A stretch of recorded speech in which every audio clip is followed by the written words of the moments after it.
Hey there, this is Natasha Sinagoga, Senior Vice President, Market Sales at Ampersand. And this is the Sports Business Conversations podcast from ADC Partners.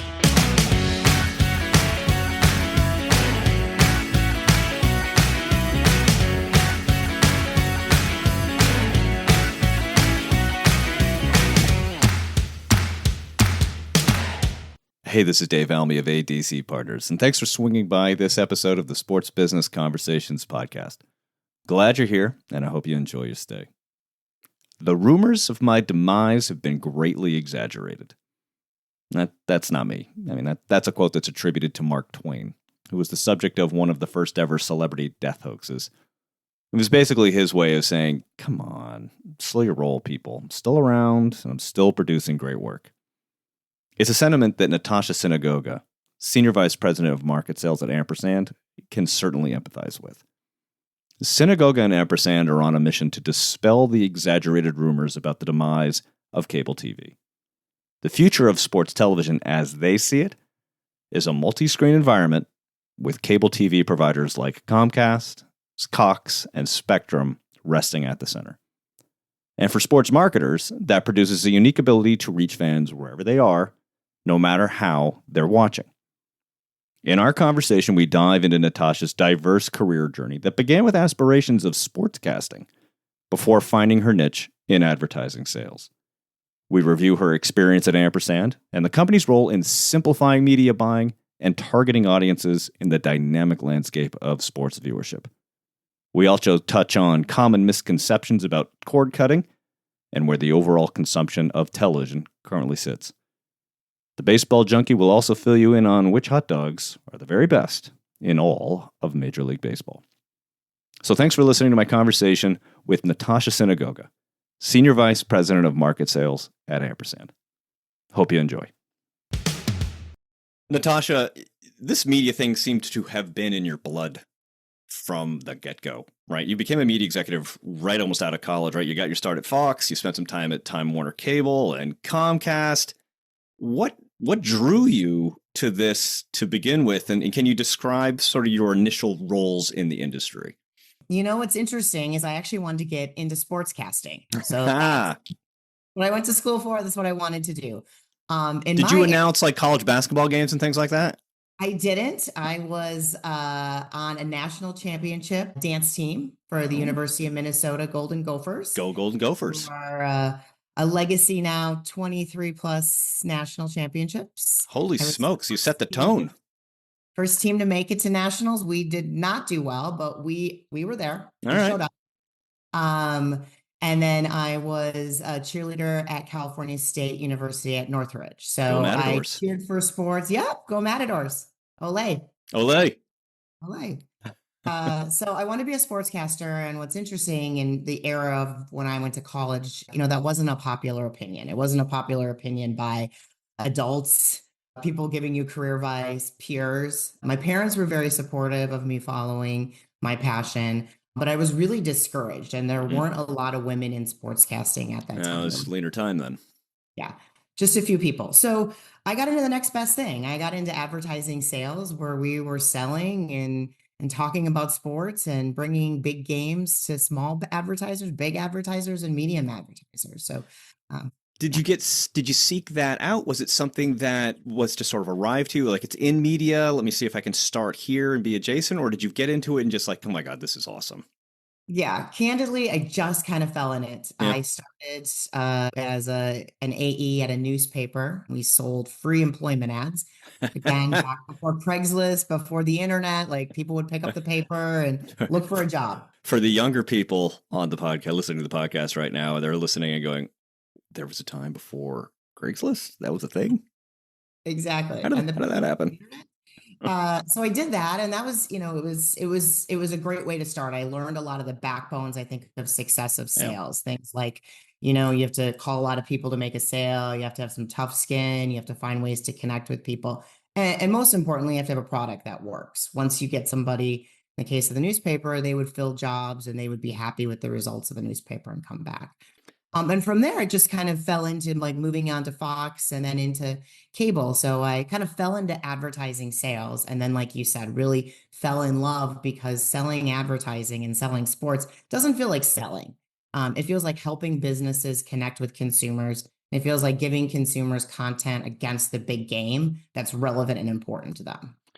Can you talk a little bit how you've evolved as a sales leader? If you start selling free newspaper ads, free classifieds, to where you are today, is it the same principles still apply? Have you had to evolve significantly in your own sales as you think about where you are today? Yeah. So I think I always took the road less traveled. Mm, So I always kind of tapped into the new product that other mm. people weren't interested in or the new capability. I think a funny story is I worked for AOL Time Warner and we acquired, so for Time Warner, we were acquired, combined with AOL, and we had this, fancy new opportunity to sell banner ads on the internet. And, I really believed in it. I was, younger in my career and using the internet. My clients didn't all see the same way I did. It's Uh, it's so funny to just think about this as like banner ads being new, right? Oh my God. I'll go off on a little tangent. It's one of my favorite sales stories is I went to my biggest car dealer and said, you can own the AOL.com cars page. Like I can just have you all over it. And he basically kicked me out of his office saying, no one's ever going to buy a car on the internet. Never gonna happen. Never. They don't come in with a TV. They don't come in with a computer. They come in with a newspaper and they want to sit in the car and smell it. Fast forward, he became not long after one of my biggest, digital Oh, he banner. saw the light. He saw the lights. Yes. So I think for me, it's like I always kind of went on like not the easy path, the path less traveled. So whether it was selling banner ads, I had a stint where I started my own digital app company, data, and then it kind of came full circle back to getting like truly in like multi-screen sales leadership. So, I mean, that's about as perfect a segue, I would imagine, into Ampersand to a certain degree. As someone who's interested in the new and the different or the maybe less understood, that might apply here, right? So, for the last 6 years, you've been leading sales efforts for Ampersand. So, can we get some background first on what Ampersand is? Because if you're not in the media industry, if you're not in the sales side of it, you might be less familiar. So, for people who are unfamiliar with Ampersand, how do you describe it and then your role inside it? Yeah. So Ampersand's been around for 40 years. We were started as a company called NCC Media, which more people know that name, National Cable Communications. And really, we're stood up as a connector. So truly, the name Ampersand, the and connects two things. That's what our Yeah. company does. So if you think about it, there's 2,200 different sys codes and zones. So zones, there's 210 media DMAs. At a point in time, somebody that wanted to put together a media buy could potentially have to call 100 plus people to put that media buy together. A bloody nightmare. Yes, a bloody nightmare. So we really tried to simplify the complex. So being a one-stop shop back then for cable TV sales that you would come to Ampersand at the time NCC Media. And what's so fitting is we continue to do that, and we've evolved to the fact of now we're the connector of putting back together the viewership. So whether it's on TV or it's on an app, it's being streamed, and also aggregating all the data that we have availability to through our ownership groups. Data, we're going to talk about that a lot because this is clearly one of the more important parts of what Ampersand is bringing to the table, the ability to understand viewership and metrics and things like that. But I noticed that one of the things about Ampersand that kind of grabbed me is it's the idea of moving TV forward. It's in the tagline. And I think we all fundamentally understand, maybe at a basic level, why that must be the case. But I'm wondering if you can make that point really cogently for me from the standpoint of why. What is it about this moment now, or the last 10 years or so, that TV needs to be moved forward? What's happened in the landscape and what makes it necessary? So TV is still It's not a small question. I'm sorry. No, but I mean, I think is the TV currency that we use that transacts billions of dollars Yeah. has not changed in, decades. Yeah. So we still transact on a Nielsen currency that's around age and gender. When I say men 25-54, that seems more like a group of guys getting together for a college reunion than a viewing segment on TV. Mm.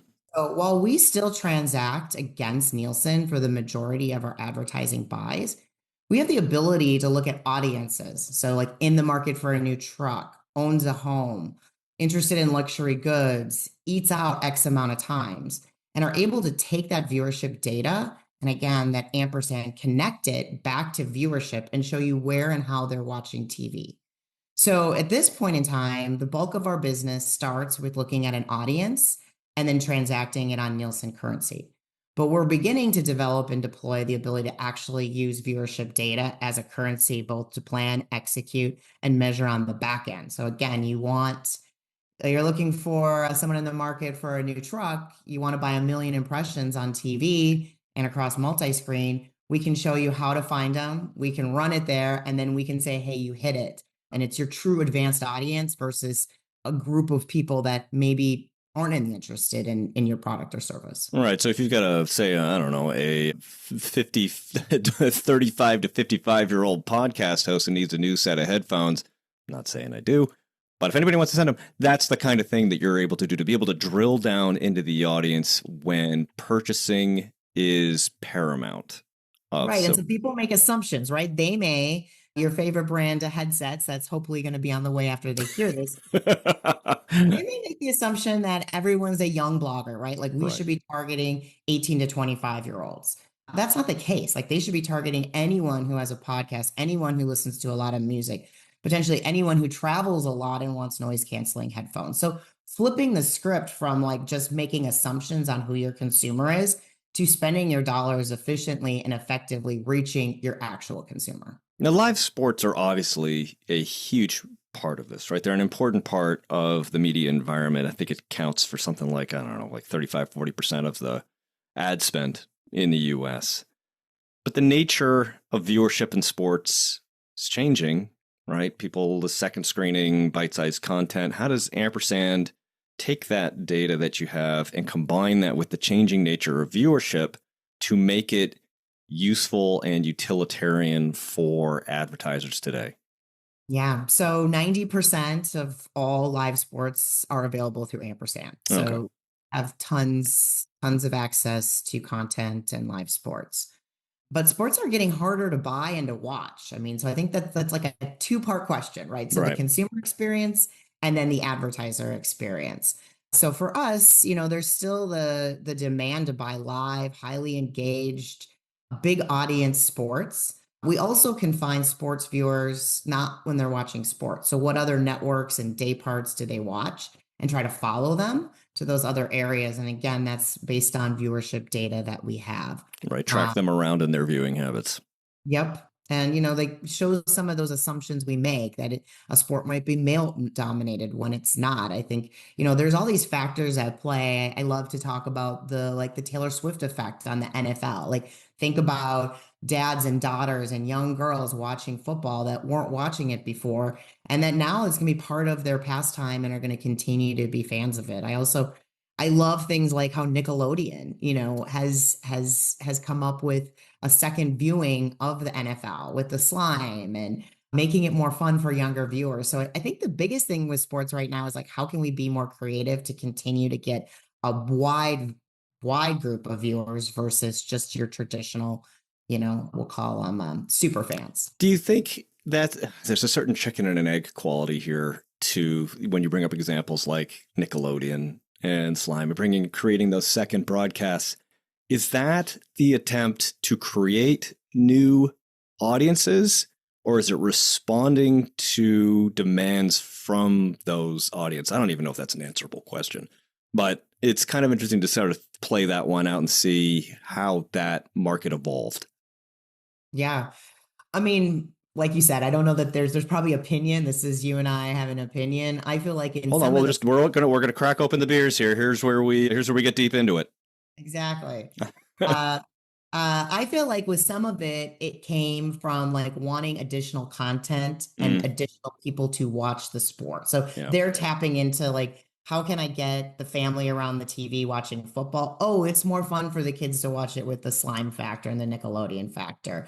Or, oh, it's more fun to watch it with the Peyton brothers. Right. Like, and then I think from that, I think those people led with it as like another viewing source to drive consumer viewing to another channel network fandom, we'll say.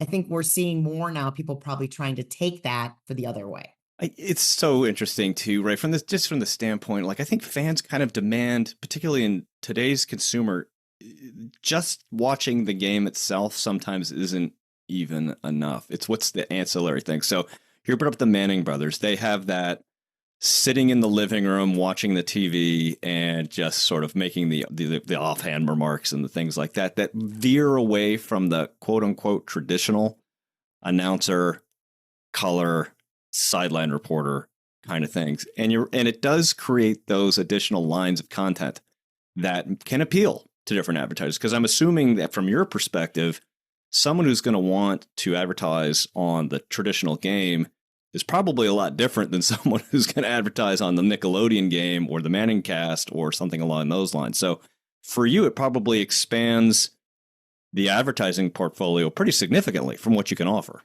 Yeah, and we only have a certain amount of breaks. So that's the other thing when you think about it. It's a high Right. demand program. So this also allows for different outlets, different advertisers. I think the biggest thing that we want to tap into is building the viewership back. So tapping into the second screen and having advertisers be on both screens, not just one or the other, but the thought of like you need to buy both to become whole. Right. So the ability of the advertiser, not running that traditional 30-second spot, but also showing up digitally on the phone/tablet as they're doing their back and forth between the two. So that it's a seamless experience for that brand and or advertiser. Yes.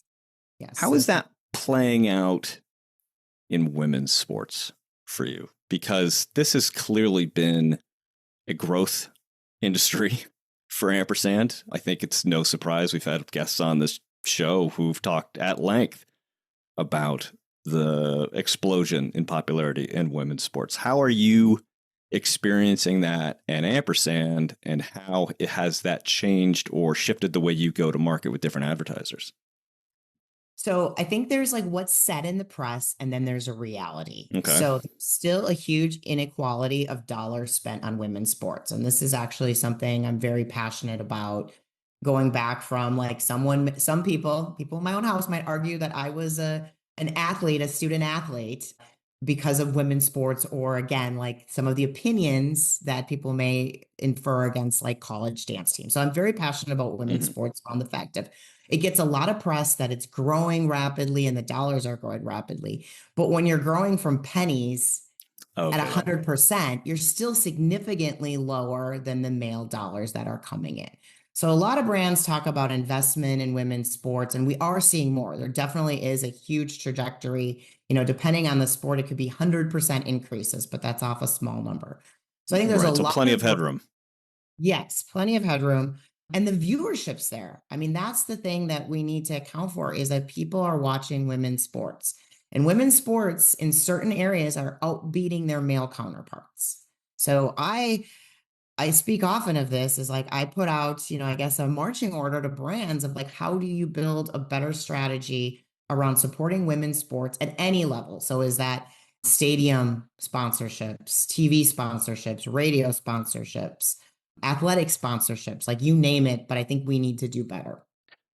Do you feel like you're still, I'm John, I have a jaundiced view here, right? Being in the industry, we do a lot of reading about it. And it's like, oh my gosh, look at women's sports is blowing up. Do you feel like you still are selling that idea to brands, or are they more receptive to the idea that this is a smart investment? I think some have put it into their strategic plan and they're coming to us saying, this is a part of my media mix. I think others were still trying to sell them the value of the viewership and the audience and the loyalty and the value. Okay. Well, I mean, that's like the car dealer. Right. No, trust me, this digital thing's going to be huge. Yeah, not so sure. Yes. Sometimes you just have early adopters. It's the way it works. Who would have known then? That's like my soundbite for my whole career. It's not a terrible soundbite, if we're going to be honest. Yeah. let's talk about cord cutting. I know it's probably one of your favorite topics, right?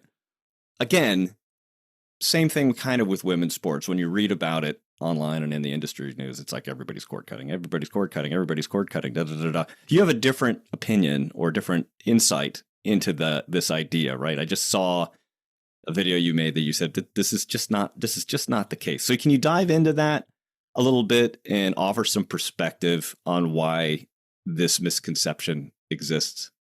Yes. So cord cutting is another one of those, like, you love to see the headline in the news, right? Yeah, yeah. Nobody has cable, no one has TV. That's false. Actually, people are watching more TV than ever.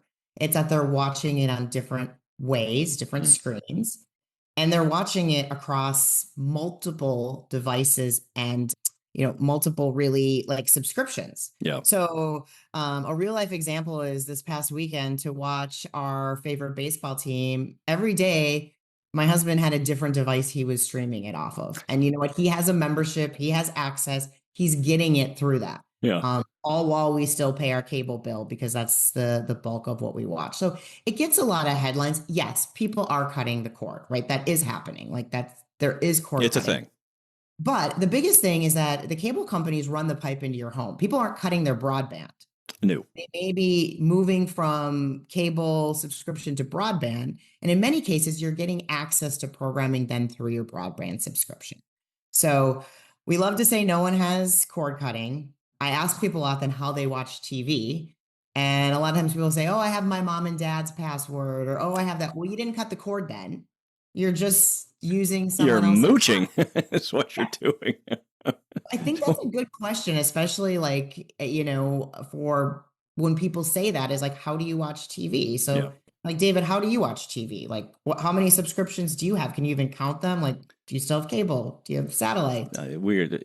Natasha, I ask the questions here. I am the podcast host. We are not diving into the enormous number of subscriptions that I have, which is embarrassing. And we're not going to talk about it because I'm now red with shame. This podcast has officially gone off the rails. I the other day found out I had 2 Hulu subscriptions. Who knew? There are a bunch of people right now probably nodding, going, "Yup, 2 Hulus." Because you get Hulu free when you have Disney Prime. So I was paying Disney Prime or Disney Plus and for Hulu. So just there's a note for your listeners. It's ironic. I don't want to sidebar too much of this. It's ironic that everybody was talking about, oh, we've bundled all these things into cable and we want to try to simplify it a little bit. And then it just atomized and it just becomes a different form of bundling. All right. So yes, the editorial commentary, we don't really need to go into that. But yeah, so basically the answer is yes. Is cord cutting a thing?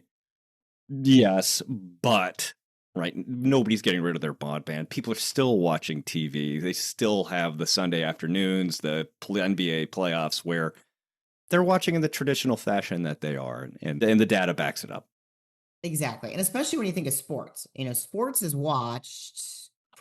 The preference is to watch it on a big screen, whether it's in your home or you're at a bar or restaurant. But the smaller screen is used if you can't get access. So you think about sports, like before we would stream it on, I'm holding up my phone. Yeah. You went out to dinner, you would miss the game potentially. Now you see people, I've seen people streaming games at weddings, at graduations, that you insert it where some super fan is like, I'm not going to miss my Tigers baseball. And I'm not talking about my husband, as I wink. With a lot of people being called out on this podcast. Your husband's Tiger baseball affection, my 300 subscriptions that I probably have. This is challenging podcast. You wait till we get to the lightning round, Sinagoga, then it's really going to come after you. Maybe going to balance the scales. Can we talk about the idea of the sports watcher, sports viewer? Your company is extremely data driven. Feel like, and certainly a lot of data backs this up, that a sports viewer is probably one of the more attractive populations for advertisers to pursue. What makes that the case from what you've seen? Why is a sports viewer different than a typical viewer, and what makes them so compelling to advertisers? So sports is like a must buy now. Like that is the top of any media mix plan is sports. Yeah, it is. So a couple of things are there. It's watch live. So you're watching it live. You're seeing the commercials. You're engaged. And you're not passively watching sports. You're engaged in the game. They're loyalists. So if they're watching, continued the same sports, they're seeing the ads. Their reach and frequency is high. So you're reaching them over and over again in an engaged environment. So that's the best. Like you think about consumer for an advertiser, live, Right. And paying engaged, attention. and paying attention. Yeah. Right. So that being able to translate that in just makes sure that the messages that advertisers get across are actually being consumed in their own right. Is there advice that we have for advertisers, like how they go about reaching the sports viewer? As you think about the content that they're trying to produce, has that changed in any way, shape, or form that you've seen over the last 10 years, and what sports viewers are most receptive to? So you think about the Super Bowl, right? Like all the custom commercials that are made at the Super Bowl. And part of the reason that they're memorable is because they've made them specifically. Right. So I think with any sort of creative, you always want to tie it to what your consumer is. Like if it doesn't relate to the person watching it, they're not going to remember it. So the more you can build in, let's say if you're advertising to baseball fans, like some sort of theme around baseball, getting a local celebrity or a local player on there, that is going to tie you back to that fandom and that super fan for them to remember. So creative is extremely important. I do feel like with budgets being tighter, it's sometimes hard to do custom creative that's tied back to, let's say, a certain audience. And it's more important to have creative that can transcend any sort of advertising you're doing. But if you can do it, it's the most optimal way to connect with that fan and be memorable. And it's only going to change more with the advent of artificial intelligence and what people can do with video capabilities in that regard. Probably 15-minute turnarounds coming up from new content. It's going to change the industry almost entirely. Speaking of changing the industry almost entirely, particularly as we look at the sports media landscape, streamers have obviously gotten into sports rights. Amazon and the NFL, Apple and Major League Soccer, and so on and so forth. So how does Ampersand work within this new sports domain when you have all these alternative entrants into the sports media landscape? Is there added pressure? Is it benefit to just say, hey, this just makes the popularity of the pieces more exciting for the advertisers? How does that respond? How does that hammer Ampersand in this regard? So I think for us, we still have 90% of all sports. So while the streamers are picking up sports, they're not picking up all of them. Now it's changing. In a year, if we sat down and had this conversation, see what that number looked like. It's probably not going to be 90% anymore, but we still have the bulk of By all. far the bulk. So for Ampersand, we're a one-stop shop. We're here open for business to reach sports enthusiasts on anything from the NFL, which is our biggest property, down to, we saw in COVID things like, gaming, watching gaming. Pickleball is a new one that we're seeing viewership around. So whether it's the largest temple event or it's a niche sport, we can help. I think for sports fans, going back to the example of three weekend series, three different streamers, three different platforms, the fan's frustrated. The fan's like, where do I find my game? Where the heck do I even find the game? So, I think if we talk in a year, if we talk in 5 years, that there's going to have to be a better consumer experience, because if the consumer is not following the sport, there's no value for the streamer to pay that high ticket item to have the rights. So I actually think the pendulum switched too far one way, of too many people playing in the sports industry, and it's going to have to come back. Maybe not as far as it was before, but more in the middle. Just writing on my calendar, make an appointment in 1 year and 5 years to follow up. Just make sure we have this conversation. So let's look at the 5-year window here, because I know I'm going to ask you to get your crystal ball out. So obviously cable companies have invested and support a lot of what Ampersand is trying to do. What does success look like for the group 5 years from now? As this, close to impossible given how quickly this landscape changes. But what does success look like here? What are the battles that need to be fought and won for Ampersand to continue to thrive? So first would be using advanced audiences. So how do we continue to deploy the capabilities and the tactics that we have that allow advertisers to reach an audience, not just a broad group of people? Multiscreen, so getting more inventory across more screens to build back that audience. So those are the two things we're doing and we're going to continue to do, and we're going to be that solution in 5 years.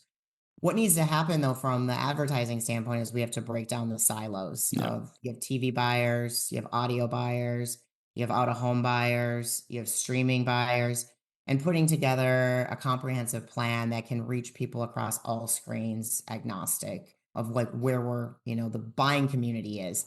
The fact that like viewership is between a big screen and a phone screen, and generally is still transacted by two different teams within an agency. That needs to change, where the TV buyers can actually build their audience back, their true TV audience back on TV and on multi-screen through, phones, apps, connected TVs. Yeah, buying has to do its own evolution to match what the market is currently doing.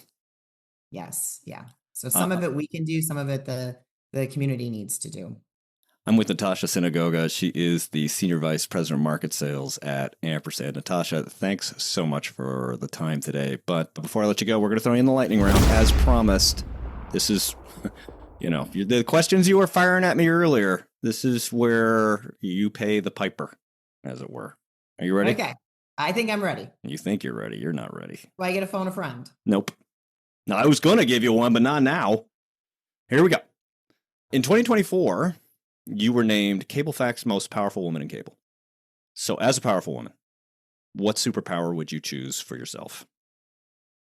Oh, I think time travel. Oh, right. We talked about where I'm going to be in 1 year and 5 years. Like, I want to good answer. But would you go forward or backward? You'd go forward. I'd go forward. You want? What amazing successes have I had? All right, time travel, good one. You and I both enjoy skiing. What is your preferred après-ski libation?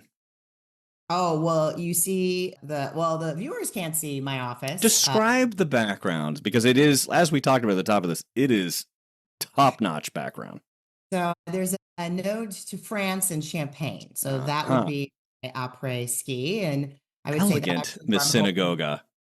I'm going to get to Europe 1 year to ski. I have not skied in Europe yet. Oh, I'll make you a quick recommendation. Austria, St. Anton went 3 years ago. We'll have a separate chat about it. It's pretty amazing.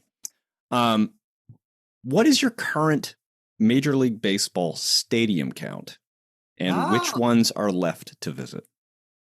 This is a fitting question because I just checked off Houston. So I have 2 stadiums left. I have Kansas City, which I will be visiting on June 12th. Oh, it's getting close. It's getting close. And then I have only Seattle left. The last stadium you have to visit will be Seattle's Major League, of the 30 Major League Baseball stadiums. And ironically, I'm going to be there in Seattle to see a baseball game. You can't do it by proxy, obviously, but that will be it. You will get to Seattle and you have gone to all 30. All 30 open ones. So I will continue to go as new stadiums open. All right. So follow-up question, best and worst of the bunch so far? Oh, I always feel bad calling any of the bad ones out because it's like less enjoyable. Okay. I mean, Oakland. No, I mean, it's a terrible stadium. Tampa Bay. The Metrodome. The old Metrodome. But what about the best? I mean, I love the stadiums that you can feel like the history of baseball. So Wrigley, Fenway. I love ballparks on the water. So San Francisco, Pittsburgh. And then I'm from Minnesota, so I love my Twins. Got to have the hometown feel there. Target Field. Yeah. Very good. Best hot dog is Cleveland, though. That's another thing. The hot dog in Cleveland is the best dog? Yeah, Sugardale dog. Noted. We'll be bringing that up on a future podcast for comparison's sake. Natasha Sinagoga, Senior Vice President of Market Sales at Ampersand. Thanks so much for the time today. Thank you, David. Thank you so much. Thanks for listening to this episode of the One-on-One Sports Business Conversations podcast. If you enjoyed it, we always appreciate a subscribe, share, comment, or like. And don't forget, you can always find past episodes at abcpartners.com/podcast. This podcast is written, produced, edited, and hosted by Dave Almy. And theme music was composed by Scott Holmes.